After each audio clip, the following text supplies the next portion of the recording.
अगर हम किसी दूसरे प्लैनेट पर लाइफ की कंडीशंस डेवलप करने के लिए अरबों रुपए खर्च कर सकते हैं, तो क्या उसी पैसे से हम अपनी पृथ्वी के जीवन को नहीं सुधार सकते? अब मैं दावे के साथ कह सकता हूँ कि आपने ये लाइन एक ना एक बार तो जरूर सुना होगा या फिर खुद से भूला होगा। पृथ्वी जो अब global warming, pollution, over population और क्लाइमेट चेंज जैसी प्रॉब्लम से गुजर रही है, हम इंसान उसे छोड़कर दूसरे ग्रह पर जीवन बसाने के सपने क्यों देख रहे हैं? जितना पैसा हम मंगल ग्रह तक जाने और उसे जीने योग्य बनाने में खर्च कर देंगे, क्या उतने ही पैसे से हम पृथ्वी की लिविंग कंडीशंस को वापस पहले जैसे नहीं कर सकते? तो दोस्तों, इसका जवाब हमें पृथ्वी पर जीवन के इतिहास को देखकर मिल जाता है। आज से 44 करोड़ साल पहले पृथ्वी पर ऑर्डोविशियन सिल्यूरियन एक्सटिंक्शन हुआ था। इस एक्सटिंक्शन इवेंट में पृथ्वी की 71% स्पीसीज पूरी तरह से खत्म हो गई थी और ओशियन से स्मॉल मैमल्स का सफाया हो गया था। ऐसे ही आज से 6.6 करोड़ साल पहले क्रेटासियस पैलियोजीन एक्सटिंक्शन इवेंट देखने को मिला था। चिक्सुलूग नाम के एक एस्ट्रॉइड ने तब पृथ्वी से डायनासोर समेत 75% प्लांट्स और एनिमल्स की स्पीसीज को खत्म कर दिया था। हमारे ग्रह के इतिहास में ऐसे कई इवेंट्स हुए हैं जब मेजॉरिटी ऑफ स्पीसीज का सफाया हो गया है। और ये सिर्फ इतिहास की बात नहीं है। वैज्ञानिकों का मानना है कि आने वाले 100 से 200 सालों में पृथ्वी पर कोई बड़ा मास एक्सटिंक्शन देखने को मिल सकता है, जो शायद इस ग्रह से जीवन को पूरी तरह से छीन लेगा। अब ऐसे में सवाल उठता है कि क्या इंसान अपनी पूरी धन दौलत लगाकर भी प्रकृति की इस तबाही को रोक सकेगा? जवाब है जी नहीं। अगर हमें ह्यूमन सिविलाइजेशन को लॉन्ग लास्टिंग बनाना है तो हमें दूसरे ग्रहों की ओर रुख करना ही होगा, और इसी सिलसिले में हमारी पहली डेस्टिनेशन होगी मंगल ग्रह। 1 दिसंबर 2020 को एक इंटरव्यू के दौरान इलोन मस्क ने यह दावा किया था कि उनकी कंपनी स्पेसएक्स साल 2024 तक पहले इंसान को मार्स पर पहुंचा देगी और साल 2026 तक हम मार्स पर इंसानी बस्ती बनाने में कामयाब हो जाएंगे। लेकिन फिर पिछले साल मार्च में उन्होंने अपने इस फ्यूचरिस्टिक प्लान को एक नई डेट दे दी और वो डेट है साल 2029 की, यानी कि वो साल जब इंसान को चांद पर कदम रखे 60 साल बीत चुके होंगे। लेकिन दोस्तों, सवाल ये है कि आखिर हम साल 2024 तक मार्स पर क्यों नहीं पहुंच सकते, और क्या साल 2029 तक भी मार्स पर पहुंच पाना पॉसिबल है? दोस्तों, पृथ्वी और मार्स के बीच सबसे बड़ा डिफरेंस है इसकी लिविंग कंडीशंस। एक तरफ जहां पृथ्वी का एटमॉस्फेयर 78% नाइट्रोजन और 21% ऑक्सीजन का बना हुआ है, वहीं मार्स का एटमॉस्फेयर 95.3% कार्बन डाइऑक्साइड से बना है, और ये गैस हमारे लिए बहुत ज्यादा डेंजरस है। जिस ऑक्सीजन पर हम सांस लेते हैं उसकी मात्रा मंगल ग्रह के एटमॉस्फेयर में सिर्फ और सिर्फ 0.13% है, जो हमारे लिए इनसफिशिएंट साबित होगी। अब आप कहोगे कि भाई, इंसान वहां नॉर्मल जीन्स और टी शर्ट पहनकर थोड़े ही जाने वाला है, हम वहां पर स्पेशलाइज्ड स्पेस सूट्स पहनकर जाएंगे जिनमें हमें ऑक्सीजन की सप्लाई मिलती रहेगी। यहाँ पर प्रॉब्लम ये है कि मार्स पर ह्यूमन कॉलोनीज बसाना 1 या 2 दिन का काम नहीं है। इसके लिए सालों तक इंसानों को उसी स्पेस सूट में बंद कर रहना होगा, जहां ऑक्सीजन की रेगुलर सप्लाई का कोई ठिकाना नहीं है।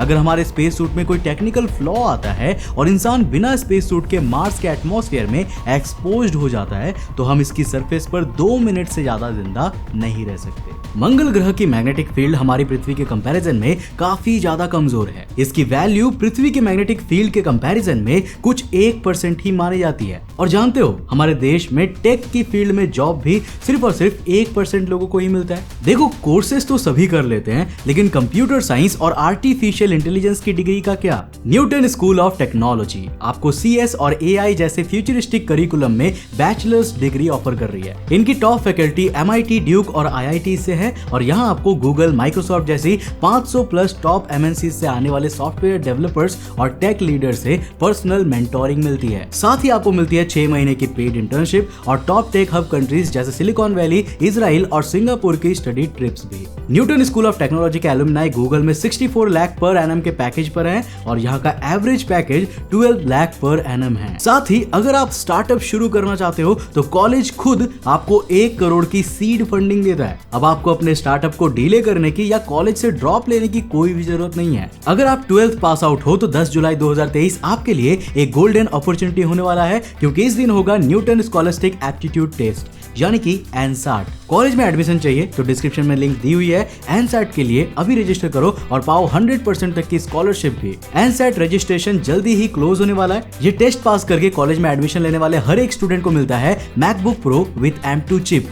तो सोच क्या रहे हो, अभी इस गोल्डन अपॉर्चुनिटी का फायदा उठाओ। Seats are limited. पृथ्वी के एटमॉस्फेयर के ऑपोजिट मार्स का एटमॉस्फेयर सूरज और आउटर स्पेस से आने वाले रेडिएशन को तक नहीं रोक पाता। अब अगर आप मार्स की सरफेस पर बिना स्पेस सूट के खड़े हो गए तो आपको पृथ्वी के कंपैरिजन में 50 गुना ज्यादा रेडिएशन का सामना करना पड़ेगा। अब ये रेडिएशन हमारे डीएनए को पूरी तरह से बदल सकता है और हमारी बॉडी में कैंसर जैसी डेडली डिजीज को जन्म दे सकता है। अब दोस्तों, मार्स की ग्रेविटी हमारे पृथ्वी के कंपैरिजन में सिर्फ 38% है, यानी कि अगर पृथ्वी पर आपका वजन 100 किलोग्राम का है तो मार्स पर आप सिर्फ और सिर्फ 38 किलोग्राम के ही होंगे। अब हो सकता है कि ये आपके लिए खुशी की बात हो, लेकिन आपकी बॉडी इतनी कम ग्रेविटी को सस्टेन नहीं कर पाएगी। देखो, हम सभी की बॉडी पृथ्वी के ग्रेविटेशनल फोर्स के हिसाब से ही डिजाइंड है। इसे ग्रेविटी के अगेंस्ट चलने और कूदने के लिए कितनी वर्क फोर्स चाहिए ये हमारे दिमाग को परफेक्टली पता है। इन शॉर्ट, हम पृथ्वी की ग्रेविटी के हिसाब से जिंदा रहने के लिए ढल चुके हैं। अब जब नासा अपने एस्ट्रोनॉट्स को इंटरनेशनल स्पेस स्टेशन पर भेजती है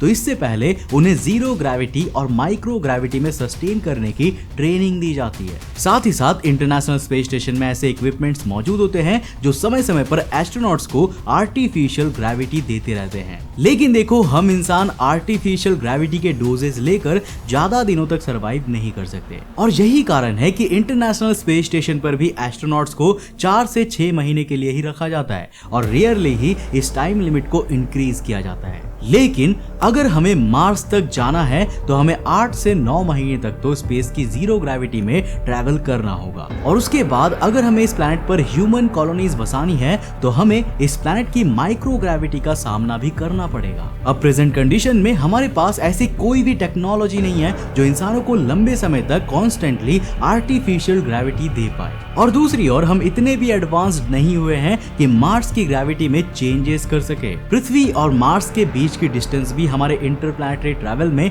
बड़ी बाधा बनने वाली है। इन दोनों ग्रहों के बीच की क्लोजेस्ट डिस्टेंस है 22.5 करोड़ किलोमीटर, जबकि सूरज के अराउंड चक्कर लगाते हुए ये एक दूसरे से 40 करोड़ किलोमीटर से भी ज्यादा दूरी पर पहुंच जाते हैं। अगस्त 2003 में इनके बीच की डिस्टेंस महज 5.4 करोड़ किलोमीटर बची थी, जो हमारी रिकॉर्डेड हिस्ट्री में सबसे कम है। लेकिन ये मौका अगली बार साल 2237 में ही आएगा, और तब तक तो हम इसका इंतजार नहीं कर सकते। पृथ्वी और मंगल ग्रह हर 26 महीने के इंटरवल के बाद एक दूसरे के सबसे करीब आते हैं, और वैज्ञानिक इस समय को लॉन्च विंडो कहते हैं। ऐसा इसीलिए क्योंकि अगर हम लॉन्च विंडो के दौरान मार्स पर स्पेसक्राफ्ट को भेजें तो ये 8 से 9 महीने में वहां पर पहुंच जाता है। लेकिन अगर हम किसी और समय को चुने तो इसको मार्स तक पहुंचने में 3 साल भी लग सकते हैं। अब अगली लॉन्च विंडो साल 2024 में खुलने वाली है, जब इसरो अपना मंगलयान 2 मिशन भी लॉन्च करेगा। अब अगर आपको मंगलयान 2 के बारे में एक डिटेल्ड वीडियो देखना है तो जानते हो ना क्या करना है। वेल देखो, वीडियो को पहले लाइक करना है, फिर चैनल को सब्सक्राइब करना है, और हाँ, कमेंट सेक्शन में जाके कमेंट भी करना है। अगर कमेंट ज्यादा हुए तो फिर इस टॉपिक पर भी वीडियो लेके आऊंगा। खैर, अगर स्पेसएक्स मार्स पर पहला इंसान भेजना चाहती है तो उनके पास भी 2024 का ही ऑप्शन होगा, नहीं तो उन्हें साल 2026 या 2027 तक का इंतजार करना होगा। लेकिन आखिर दोस्तों, वो क्या रीजन है कि स्पेसएक्स साल 2024 तक इंसानों को मार्स पर नहीं भेज सकी? वेल, इसका कारण है लैक ऑफ टेक्नोलॉजी। देखो, मून जो कि पृथ्वी से महज 3,84,000 किलोमीटर की दूरी पर है, वहां तक जाने के लिए नासा कितने सालों से तैयारी में लगी हुई है। अब फाइनली ऐसा कहा जा रहा है कि नासा का आर्टेमिस मिशन 2024 या 2025 तक मून पर लैंड करेगा। अब इससे आप ये अंदाजा लगा सकते हो कि मार्स पर ह्यूमन लैंडिंग कराना कितना ज्यादा टफ और टेक्नोलॉजिकली चैलेंजिंग है। फिलहाल स्पेसएक्स के पास फैल्कन 9 और फैल्कन हेवी जैसे सुपर एडवांस लॉन्च व्हीकल्स है जो 63.8 टन के पेलोड को पृथ्वी की ऑर्बिट तक ले जा सकता है। अब ह्यूमन हिस्ट्री में हमें SLS, एनर्जिया और सैटर्न 5 जैसी पावरफुल लॉन्च व्हीकल्स भी देखने को मिली है, लेकिन दोस्तों मार्स पर इंसानों को भेजने के लिए इनसे भी कोई नेक्स्ट लेवल के पावरफुल लॉन्च व्हीकल की जरूरत होगी और इसमें सबसे ऊपर नाम आता है स्टारशिप प्रोजेक्ट का। स्टारशिप ये इलोन मस्क का ड्रीम प्रोजेक्ट है जिसमें वो इंसानी इतिहास का सबसे विशालकाय और पावरफुल लॉन्च व्हीकल बनाना चाहता है। स्टारशिप रॉकेट 120 मीटर्स की हाइट का होगा और इसका लिफ्ट ऑफ मास 5000 टन का होगा। साथ ही ये 150 टन तक का पेलोड पृथ्वी की लोअर ऑर्बिट तक ले जाने में सक्षम होगा। अब स्टारशिप प्रोजेक्ट का आइडिया और डेवलपमेंट साल 2012 में ही शुरू हो गई थी, पर फिलहाल साल 2023 तक ये बनकर तैयार नहीं हो सका है। इसके अभी तक जितने भी टेस्ट लॉन्चेस हुए हैं वो सभी बुरी तरह से फेल रहे हैं। अभी 20 अप्रैल 2023 को भी इसके ऑर्बिटल फ्लाइट टेस्टिंग की गई थी, जिस दौरान इसमें कुछ खराबी आ गई थी और ये लॉन्च के 4 मिनट्स बाद ही आउट ऑफ कंट्रोल हो गया था। अब इन लगातार फेलियर्स को देखते हुए स्पेसएक्स ने फिलहाल तक स्टारशिप प्रोजेक्ट की कोई डेडलाइन भी सामने नहीं रखी है। अनुमान लगाया जा रहा है कि अगले 3 से 4 सालों तक तो हम स्टारशिप का फाइनल मॉडल बनाने में कामयाब नहीं होने वाले और शायद मुझे लगता है कि इलोन मस्क की 2029 वाली डेट भी एक्सटेंड करनी पड़ जाए। अब दोस्तों अगर हम इंसानों को मार्स पर ह्यूमन कॉलोनीज बसानी है तो हमें शुरुआती रॉ मटेरियल्स को पृथ्वी से ही लेके जाना होगा। आप खुद इमेजिन कर सकते हो कि मार्स पर इतना मैसिव इंफ्रास्ट्रक्चर खड़ा करने के लिए हमें कितनी ही स्पेसशिप्स लॉन्च करनी पड़ेंगी और इसमें कितना ज्यादा समय और पैसा लगने वाला है। लेकिन यहाँ पर सवाल ये उठता है कि आखिर कब तक हम ऐसा करते रहेंगे। अगर हमें मार्स पर लॉन्ग टाइम के लिए सरवाइव करना है तो हमें वहां पर सस्टेनेबल डेवलपमेंट करना ही पड़ेगा, यानी कि हमें पृथ्वी के रिसोर्सेज को वहां पर ले जाने के बदले मार्स के ही रिसोर्सेज को यूज करना सीखना होगा। मतलब कि मैसिव माइनिंग्स और इंडस्ट्रियल डेवलपमेंट्स जिसके लिए हम इंसानों को वहां पर एनर्जी के वास्ट रिजर्व्स की जरूरत होगी। लेकिन हमारा लाल ग्रह एनर्जी के मामले में भी पृथ्वी से काफी पीछे है। नासा की वेबसाइट पर मौजूद इस आर्टिकल की माने तो मार्स की सरफेस पर पृथ्वी के कंपैरिजन में करीब आधी ही सनलाइट पहुंच पाती है। अब हम शायद सिर्फ सोलर पैनल्स के द्वारा ही वहां पर एनर्जी जनरेट करने की नहीं सोच सकते। अब देखो कम सनलाइट के कारण मार्स का एवरेज टेम्परेचर भी करीब -60 डिग्री सेल्सियस है, जिसमें इंसानों का जिंदा रह पाना इम्पॉसिबल है। अब अगर हम मार्स के एटमॉस्फेरिक कार्बन डाइऑक्साइड को ऑक्सीजन में बदलने की सोच रखे हैं और वहां पर ऑक्सीजन प्लांट्स लगाएं तो शायद हम उसके लिए भी मार्स पर एनर्जी का इंतजाम नहीं कर पाएंगे। इंसानों के लिए पीने का पानी भी हमें मार्स की सरफेस के नीचे और पोल्स पर मौजूद वाटर आइस से ही एक्सट्रैक्ट करना होगा,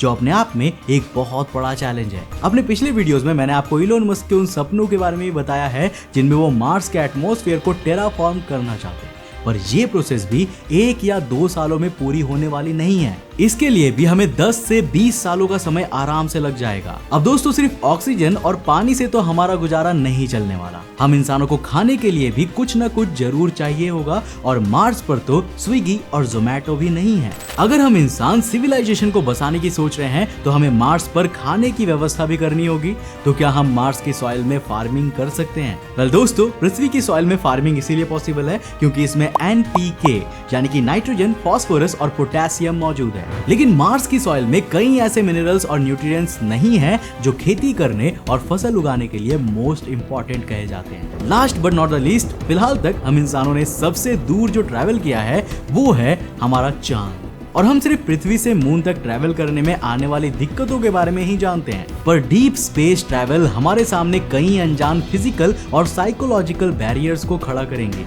जिनसे पार पाना चुटकियों का काम तो बिल्कुल भी नहीं होने वाला है। मतलब आने वाले 1 या 2 दशक में हम इंसान पृथ्वी को छोड़कर मार्स पर रहने लगेंगे, इसकी पॉसिबिलिटीज ना के बराबर है। बाकी आप धरती पर रहना पसंद करोगे या फिर मंगल ग्रह पर? अपनी राय मुझे नीचे कमेंट करके जरूर बताना, और उम्मीद है कि आपको इस सवाल का जवाब मिल गया होगा कि आखिर क्यों हम मंगल ग्रह पर नहीं जा पा रहे हैं। वीडियो पसंद आया तो इसे लाइक करके जाना। मैं मिलता हूं आपको नेक्स्ट एपिसोड के साथ, तब तक के लिए बाय, जय।